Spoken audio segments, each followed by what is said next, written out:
అండి. అందరికీ నమస్తే. Welcome back to వనభోజనం.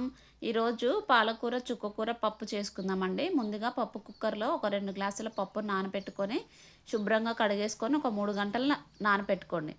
నెక్స్ట్ ఇప్పుడు నిమ్మకాయ సైజంతా చింతపండుని తీసుకొని దాన్ని కొద్దిగా నానపెట్టుకొని, ఆ చింతపండుని ఆ పప్పులోకి యాడ్ చేయండి. నెక్స్ట్ 1 టేబుల్ స్పూన్ పసుపు, 1 టేబుల్ స్పూన్ కారాన్ని యాడ్ చేయండి. ఒక 5, 6 పచ్చిమిర్చిని కట్ చేసుకొని వేసుకోండి. ఒక 5 ఉల్లిపాయలను వేసుకోండి. ఇప్పుడు నెక్స్ట్ శుభ్రంగా కడిగి పెట్టుకున్న పాలకూర, చుక్కకూర వేసేసి ఒకసారి బాగా కలిపేయండి. ఇలా కలిపిన తర్వాత మూత పెట్టి విజిల్ పెట్టేసి గ్యాస్ మీద పెట్టేయండి. ఇప్పుడు ఒక 3, 4 విజిల్ వచ్చిన తర్వాత పప్పు కుక్కర్ తీసేసి పప్పు ఉడికిందా లేదా చూసుకోండి.